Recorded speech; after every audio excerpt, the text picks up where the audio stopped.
À chaque fois qu'ils rencontrent le Real Madrid, ils sortent un maillot spécial. Dites-vous, c'est tellement l'événement de la saison de jouer contre le Real Madrid, maillot spécial, tout le temps. On l'a vu avec Cactus Jack et donc la collaboration avec Travis Scott. On l'a vu avec Coldplay.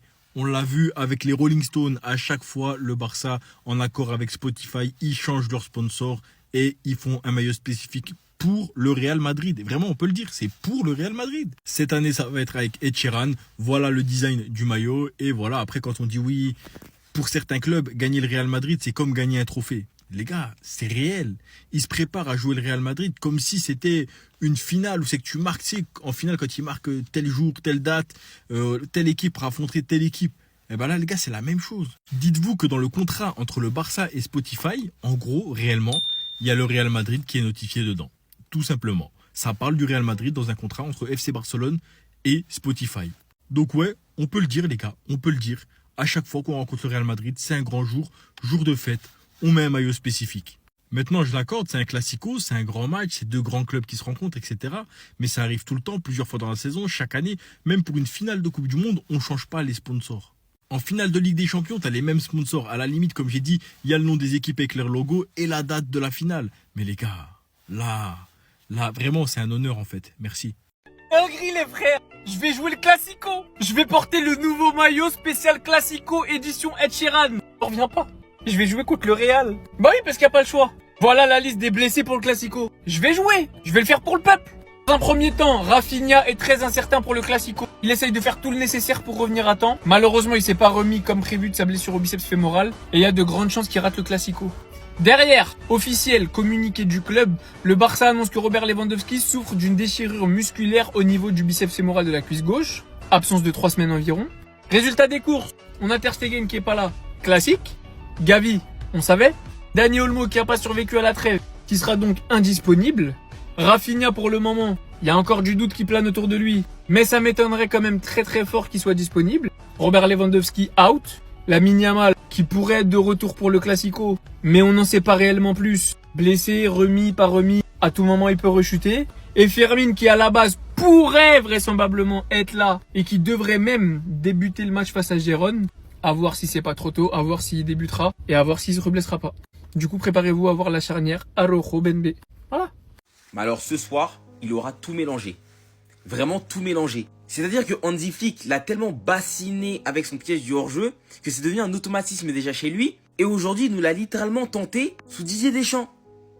Mais Jules, le piège du hors-jeu, ça c'est avec quand t'es avec les Araujo, les Christiansen, les Eric Garcia. Pas aujourd'hui sous Dédé. Habituellement, je sais qu'il arrive à faire la part des choses, mais là, je sais pas s'il a entendu de l'allemand, ce qui a fait que ça a tourné son cerveau et s'est reprogrammé sous la tactique d'Hansi Flick. Il nous a fait une grosse bêtise. Parce que lors du contre islandais, on va voir Jules Koundé être en avance sur son vis-à-vis, avoir peut-être, allez, 2-3 mètres à la base. Et bien tout ça pour finir avec 4 mètres de retard. Et évidemment, ça va aller au fond des filets.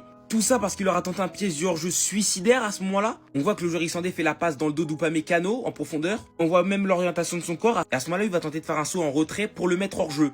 Sauf que ça va pas marcher puisque Upamecano va continuer sa course pour essayer de couvrir. Et il va finir avec 4 mètres de retard. Et ils vont se retrouver en 2v1 et l'Islande va égaliser. Or que voilà, ça a été un match déjà assez relou. Peu de choses intéressantes côté équipe de France. On arrive quand même à égaliser, prendre l'avantage. Mais derrière, on se sabote solo. Hansi Flick l'a tellement matrixé avec son piège du hors-jeu qu'il nous l'a refait en EDF, pour rien. Il y a le Brésil de Carlo Ancelotti qui menait 2-0 le Japon. Et le Japon a fait une remontada à 3-2. Je vous rappelle que le Brésil, il y a ce vaurien là. Je vous rappelle que le Brésil, il y a le vaurien d'Ancelotti. Le Japon. Ça veut dire 2-0. On nous dit le Carlo Ancelotti ball. Ils sont là pour nous fatiguer. 3-2, remontada du Japon face au Brésil. Japon. C'est pas comme si je mens. Regardez, c'est clair. Dans le fond, il y a un Brésil avec et sans Rafinha. C'est comme il y a une France avec et sans Mbappé. Sans Rafinha, la mentalité, c'est pas ça. On a manqué de respect à Rafinha. Vous avez manqué de respect à Rafinha. Oh, Carlo Ancelotti ball. Oh, nanani, nanana. C'est pas pareil lorsque Rafinha n'est pas là.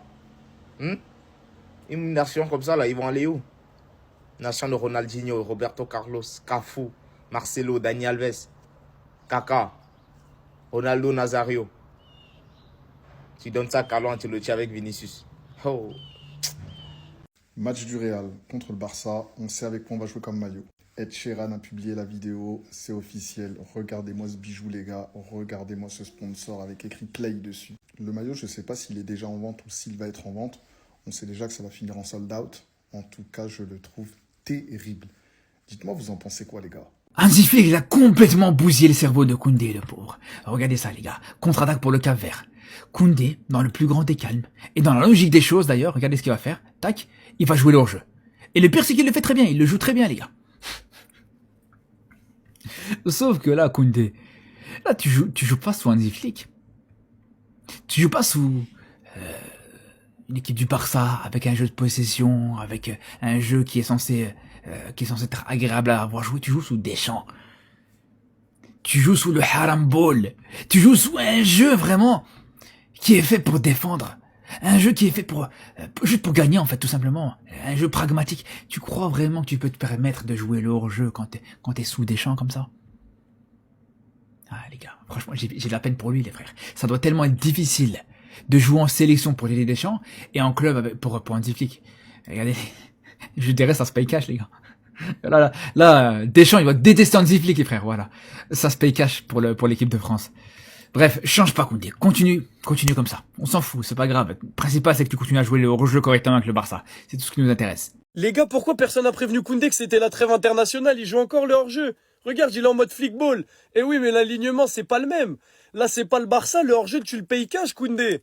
Apparemment, en plus, ça a pas plu à Didier Deschamps, qui a dit ce qui me fait rager, c'est le fait qu'on soit trop haut sur le deuxième but. Et oui, mais fallait le prévenir, Didier.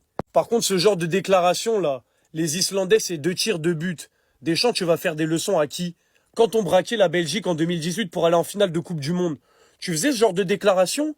Non, parce que là, tu me fais le mec comme si tu surdominais les matchs. Ça te fout la mort que les adversaires, ils mettent 2 tirs de but. Combien de fois on l'a fait, l'équipe de France, pendant que tu coachais Deschamps?